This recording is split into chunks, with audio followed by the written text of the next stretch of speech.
দুষ্কৃতিকারীরা সারা বাংলাদেশের বিভিন্ন জায়গায় অঘটন ঘটাচ্ছে, রক্তপাত করছে, কিন্তু ধরা পড়ছে না কেন? তাদেরকে খুঁজে পাওয়া যাচ্ছে না কেন? আগে তো এমনটি ছিল না। অপরাধ করার পর কয়েকদিনের মধ্যেই তাদেরকে খুঁজে পাওয়া যেত, ধরা যেত।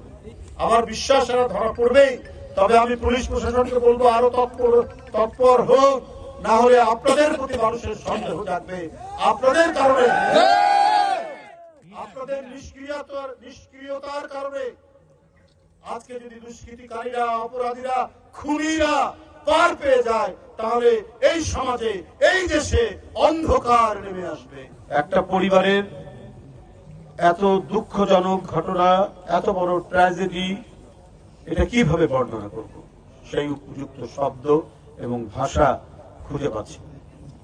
আমরা গতকাল ঢাকায় শুনলাম যে একটি বিএনপি পরিবারের উপর আক্রমণ হয়েছে এবং সে আক্রমণ হচ্ছে নৃশংস, পৈশাচিক। বনের হিংস্র বাঘ পর্যন্ত মানুষের শিশু বাচ্চা থাকলে তাকে লালন পালন করে। আর এ কোন সন্ত্রাসী, কোন দুর্বৃত্ত? তার আত্মা কিসের তৈরি? ইবলিশের তৈরি ছাড়া এটা অন্য কোন আত্মা হতে পারে না। ওই মাসুম বাচ্চা 8 বছরের মেয়ে আয়েশাকে আগুনে পুড়িয়ে ছাই করে দিয়ে তার মৃতদেহ আজকে লাশ হয়ে কবরে সমাহিত। সেখানে আল্লাহর কাছে দোয়া চেয়ে আসলাম। তার বাবা জেলা সদর হাসপাতালে সেখানে চিকিৎসাধীন, কাতরাচ্ছে। পোড়া যন্ত্রণা যে কত কঠিন, কত ভয়াবহ, কত বেদনাদায়ক, এটা ভাষায় প্রকাশ করা যায় না। তার আর 2টি মেয়ে, একটি চিকিৎসা থেকে আল্লাহর রহমে কিছুটা বেঁচে উঠেছে, সে তার চাচার সাথে আছে। আরেকটি মেয়ে জীবন মৃত্যুর সন্ধিক্ষণে লড়াই করছে। স্মৃতি, বিথি, আয়েশা, তার মায়ের কোলে 2টি শিশু বাচ্চা দেখে আসলাম। কি করবে এই পরিবার? কি করবে যে কাতরাচ্ছে এই সদর হাসপাতালে লক্ষ্মীপুরে? কে দিবে তাদের সান্ত্বনা? কে তাদের সহায় হবে? কে তাদের রক্ষা করবে ভবিষ্যতে? আমরা 15 বছর শেখ হাসিনার আমলে এই লক্ষ্মীপুর তো ছিল রক্তাক্ত জনপদ, আতঙ্কের জনপদ।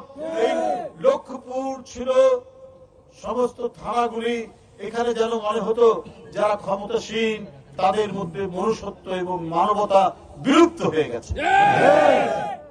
এদের অত্যাচার, এদের নৃশংসতা, এদের ভয়াবহতা, এদের রক্ত পিপাসু, এদের চেতনা, এইটা সারা বাংলাদেশকে একটা মৃত্যুপুরীতে পরিণত করেছিল, একটা কবরস্থানে পরিণত করেছিল। সেই জায়গা থেকে 5ই আগস্ট ছাত্র জনতা তারা স্বতঃস্ফূর্ত ভাবে পুলিশের গুলির মুখে নিজের জীবন দিয়ে শেখ হাসিনার মতো এক ভয়ঙ্কর দানবীকে বাংলাদেশ থেকে বিতাড়িত করেছে। তারপরে ওরা থেমে নেই। তারা যেখানে আশ্রয় নিয়েছে, যেখানে তাদেরকে প্রশ্রয় দেওয়া হচ্ছে, যেখানে তারা দুধ কলা দিয়ে পোষণ করা হচ্ছে, সেইখান থেকে তারা সুতার টান দিচ্ছে। বাংলাদেশে স্থিতিশীল থাক, বাংলাদেশে শান্তি থাক, এখানে মানুষ নির্বিঘ্নে হাট ঘাট বাজার সেরে, অফিস আদালত সেরে, স্কুল কলেজ থেকে তার শান্তিপূর্ণ গৃহে ফিরে আসুক, এটা সে চায় না। তাদের দোসররা চায় না। তাদের দোসররা তো আছে, হাসিনা তার আত্মীয় স্বজন নিয়ে গেছে, তার দোসররা তো আছে। দোসররা বিভিন্ন জায়গায় আছে, প্রশাসনে আছে, পুলিশে আছে, সরকারি দপ্তরে আছে, প্রত্যেকটি জায়গায় তারা সেখান থেকে অনেক ধরনের ষড়যন্ত্র চক্রান্তের নীল নকশা বুনছে, তাদের জাল বুনছে কি করে বাংলাদেশের আগামী নির্বাচনকে নস্যাৎ করা যায়, বানচাল করা যায় এবং বাংলাদেশকে শান্তিপূর্ণ না দেখানো। আন্তর্জাতিক ভাবে বাংলাদেশ আর চলতে পারছে না, মুখ থুবড়ে পড়ছে, এটাই হচ্ছে দেখানো তাদের মূল উদ্দেশ্য এবং সেইভাবেই তারা কাজ করছে। একজন তরুণ ছাত্র নেতা কিছুদিন আগেই ঢাকা বিশ্ববিদ্যালয় থেকে বেরিয়েছে, শরীফ ওসমান হাদিকে তাকে গুলি করা হলো এবং মেরে ফেলা হলো, হত্যা করা। এই ঘটনাগুলো কিসের আলামত? যখন কালকে তার জানাজা হচ্ছে, বিশাল জানাজা, ঠিক ওই সময় শুনলাম লক্ষ্মীপুরের একটি গ্রামে সেখানে একটি পরিবারের বাড়িতে আগুন লাগিয়ে দিয়ে একটি মেয়ে মারা গেছে আর পরিবারের অন্যান্য সদস্যরা আগুনে দগ্ধ হচ্ছে, তার বাবা সহ। কি হৃদয় বিদারক ঘটনা। আমরা সদর হাসপাতালে সেটা শুনে আসলাম।